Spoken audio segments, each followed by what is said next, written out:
Hey, how's it going, everyone? It is Drago. We're back with another episode of the Fairy Tail 100 Year Quest anime, episode 11, and this episode covers chapters 35 through 38 of the 100 Year Quest manga.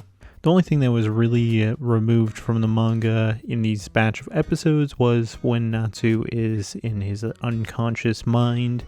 Ignil's talking about people that are in his heart with him, and it shows Lucy's family and Eclair from the Phoenix Priestess movie.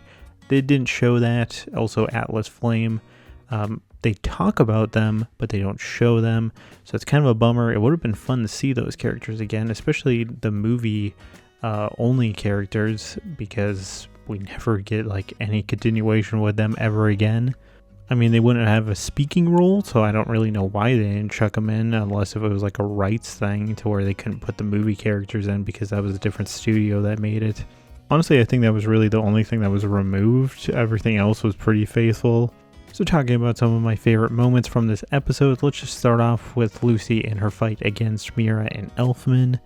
I personally love what she does with the spirits that she picks to go up against them, because Loki and Virgo weren't enough to take those two down, so she has to go in a completely different direction. I mean, Taurus, that's kind of expected to go against Elfman, since Taurus is really more of a power type. I absolutely love that she uses Gemini to turn into Lizana to subdue Mira, because she knows that she won't attack her, and just how that's animated and Mira not wanting to attack her. It's so cute. I love that scene so much.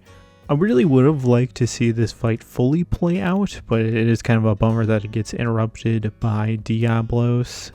But I do love when Diablos destroys the Gemini Lizana, that Mira just gets so furious, and I like how that was animated as well. I think they gave her kind of a killer intent right there, which leads you into Lizana actually not being defeated, and she's in a snake form, and she's trapped to Lucy and tries to dye her white. And I saw a lot of people surprised with the colors that they picked. Honestly, I'm fine with the green snake Lizana. I know a lot of people thought she was going to be white, probably because of the whole dyed white situation, but I don't know, their powers and movesets are basically the same as their regular version, so I don't get why it would be a different color. But obviously we'd never seen her as Snake Lizana, and it hasn't been colored yet. I guess you could have picked any color you wanted. I'm fine with the green. I think it looks nice.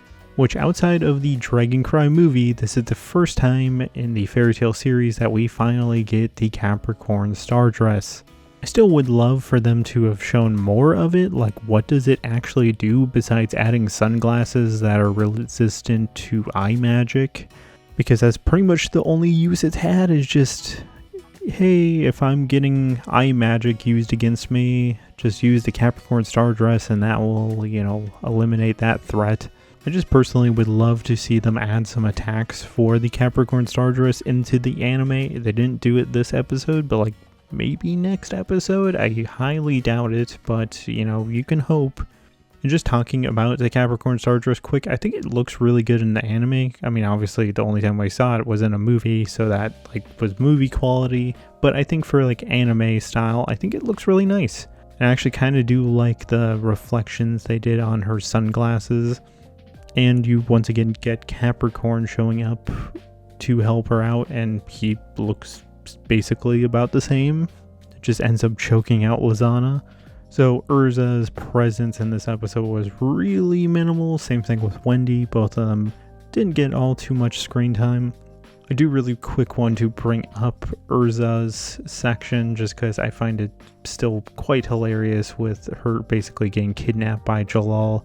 And it's such a cool callback to get that snake binding spell that he used in the Tower of Heaven. Which, honestly, why doesn't Jalal whip that spell out a lot more? Because you could really win a lot more fights that way. Jalal just playing dirty and basically paralyzing people because of the snake binding spell, which I thought you had to touch people to do it. But he can cast it at distance, I guess, now. Just the continued insanity from Jalal as the white mage dyed version. He's absolutely insane, and even Urza herself is just there's nothing I can do to stop his insanity. So most of this episode really was focused around Natsu and his fight.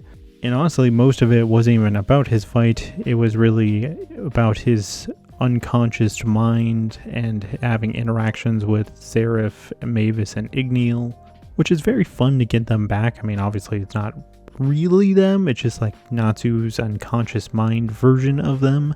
But indirectly, it's just really cool to see like Mavis and Seraph, and if they had like a real happy family, what did that look like? And I do love the idea that in Natsu's like unconscious mind, everyone, good or bad, is just living in harmony and they seem to be having a blast. And also, it's just so nice to see Natsu with Igneal again, and he immediately is like about to start crying because he's seeing his dad again. And I just think that's such a nice moment for him, even though it is like in his mind. It's just still nice to see him interact with his dad figure once again. And honestly, this is such a different fight for Fairy Tail and also just Natsu in general, that you have a literal ghost fight in the show. And actually, it's like great timing for it, since obviously like we're getting closer to Halloween, so you know, ghosts are kind of on the rise right now.